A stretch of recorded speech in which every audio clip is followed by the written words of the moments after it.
ng wastong nutrisyon. Pagkatapos ay iwasang ma-stress ang mga ibon or ang iba't ibang klase ng poultry animals or ilayo sila sa mga maiingay na lugar, ganun. Tapos, mga panlunas nito ay pwede ang antibiotics para sa bacterial na pneumonia, then antiviral medication para sa viral na pneumonia. Sa pangatlong uri ng karaniwang sakit ng poultry animals ay ang fowlpox. Ang fowlpox ay isang nakakahawang sakit sa mga ibon, kabilang ang mga manok na dulot ng avian pox virus. Ito ay isang DNA virus na kabilang sa genus Avepox virus. So, ang mga sanhi nito ay ang fowlpox ay isang viral disease na dulot ng pox virus na kumakalat sa pamamagitan ng kagat ng lamok, direktang kontak sa nahawang ibon. So, ang mga palatandaan na nagkakaroon ang isang poultry animals ng fowlpox ay hirap sa paghinga, pagkawala ng gana. Ang mga pamamaraan ng pag-iwas sa sakit na ito ay pabakuna o pagsugpo sa mga lamok. Kailangan ay disinfect ang paligid ng poultry animals.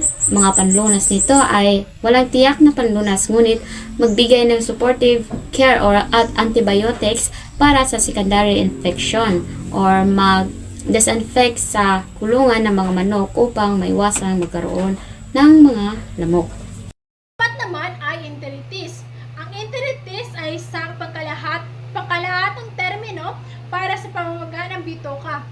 Maraming iba't ibang mga sanhi ng enteritis kabilang mga infeksyon sa bakterya, virus, parasito at mga toxin. Ang mga sintomas ay nag-iiba depende sa sanhi at kalubhaan ng sakit. Ang enteritis ay tinutukoy din bilang gastro at virus ng tiyan. Sanhi. Ang enteritis ay maaaring sanhi ng bakterya, virus o parasitiko na impeksyon na nagdudulot ng pamamaga ng bitoka. Palatandaan. Una, pagtatae. Pangalawa, pagkawala ng timbang. Pangatlo, pagkawala ng gana. Pamamaraan sa pag-iwas. Tamang nutrisyon at malinis na tubig. Pangalawa, pagsunod sa magandang biosecurity practices. Panlunas, antibiotics para sa bacterial infections. Pangalawa, probiotics para sa gut health. Ang lima naman ay polyurosis. Ang polyurosis na kilala rin bisang bacillary white diarrhea ay isang nakakahawang sakit sa mga poultry animals na dulot ng bakterya. Bakterya na siya sa poultry, mostly nag-atake na siya sa mga piso or sisiw or layer poultry, salmonella, dagan siya og klase na case like maglibang siya og puti, magluya sa pagkaon, manlagas ang iyang mga balahibo. Sanhi. Ang polyurosis ay sanhi ng Salmonella polyurum, isang bakterya na nakakaapekto sa mga sisiw at matatandang ibon. Palatandaan. Una, white diarrhea. Pangalawa, pagkawala ng gana. Pangatlo, pagkamatay ng mga sisiw. Pamaraan sa pag-iwas. Pagbabakuna. Pagpapanatili ng malinis na kapaligiran. Panlunas, antibiotics para sa mga nahawaang ibon. Narito ang mga organic na gamot na maaaring gamitin.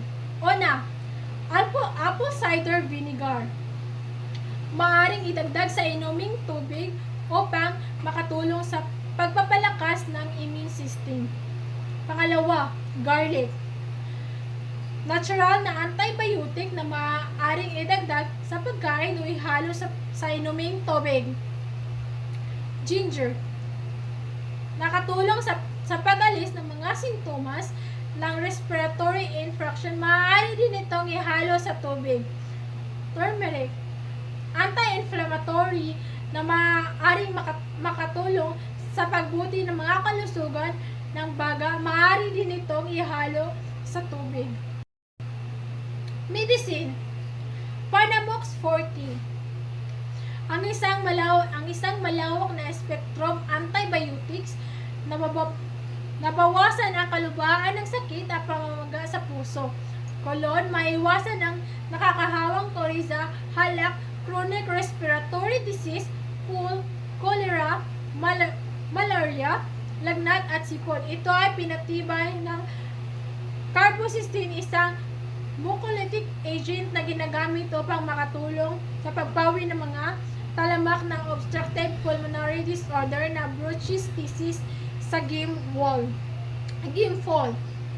Vitrecin Gold para sa mga sinisipon ng mga poultry animals. Gentamicin sulfate. Ang gentamicin ay antibacterial na anti-infective kapag nagtatay ang manok kapag ang dumi ay halos kulay puti. Silicrogen Plus kapag ang manok ay dumudumi ng halos parang chocolate o lumalapot, ito ay maaaring ipainom. At ngayon, meron tayong aktibidad na gagawin na hatiin ko lamang kayo sa 5 grupo. Ito ang Group 1, Group 2, Group 3, Group 4. At ang panghuli ay pangkat 5. At ang gagawin nyo lamang ay gumawa kayo ng short discussion tungkol sa 5 karaniwang sakit, sanhi, palatandaan, pamamaraan sa pag-iwas at panlunas sa mga sakit ng poultry animals.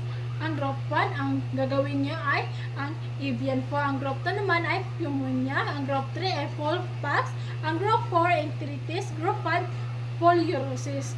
Criteria: time management 10%, teamwork 20%, presentasyon 20% na total of 50%. Bibigyan ko lamang kayo ng 10 minuto. Ngayon, meron ako mga katanungan sa inyo. Okay? Ate Alice, ano nga ba ang ating tinalakay ngayon? Okay, tama.